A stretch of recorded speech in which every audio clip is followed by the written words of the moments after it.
భజ గోవింద స్తోత్రము తాత్పర్యము. ఓం శుక్లాంబరధరం విష్ణుం శశివర్ణం చతుర్భుజం ప్రసన్నవదనం ధ్యాయేత్ సర్వవిఘ్నోపశాంతయే అగజానన పద్మార్కం గజాననమహర్నిశం అనేకాద్దం తం భక్తానాం ఏకదంతముపాస్మహే.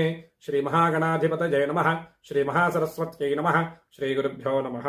హరి ఓం. మనము శంకర భగవత్పాదుల వారిచే ఉచ్చరింపబడిన భజగోవింద స్తోత్రం యొక్క తాత్పర్యమును తెలుసుకుంటూ ఉన్నాము. దానిలో భాగముగా 12వ శ్లోకం యొక్క తాత్పర్యము తెలుసుకుందాము. అలాగే ఈ వీడియోను చూస్తున్న వాళ్ళు ఎవరైనా ఈ ఛానల్ను సబ్స్క్రైబ్ చేయకపోతే తప్పకుండా సబ్స్క్రైబ్ చేయండి, ఒక లైక్ చేయండి, ఒక కామెంట్ చేయండి, అలాగే ఈ వీడియోను షేర్ కూడా చేయండి.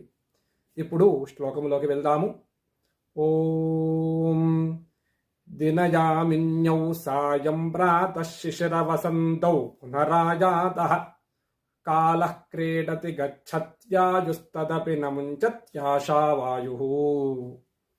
అనగా పగలు, రాత్రి, సాయంకాలము, ప్రాతకాలము, శిశిర ఋతువు, వసంత ఋతువు, ఇలా ఇవన్నీ తిరిగి తిరిగి వస్తూనే ఉన్నాయి. అలాగే ఇవన్నీ ప్రాణులతో ఆటలాడుతూ ఉన్నాయి. ఇవన్నీ చూస్తున్న ప్రాణుల యొక్క ఆయుష్ కూడా తరుగుతూనే ఉంది. అయినను ఆశయను వాయువు వదిలిపెట్టుట లేదు అని ఈ శ్లోకము యొక్క తాత్పర్యము. కనుక ఆ భగవన్నామస్మరణ చేసుకుంటూ, గోవిందనామస్మరణ స్మరించుకుంటూ ఆత్మసాక్షిని తెలుసుకునుము అని ఈ శ్లోకం యొక్క తాత్పర్యం. శ్రీ శంకర భగవత్పాదుకాభ్యాం నమః.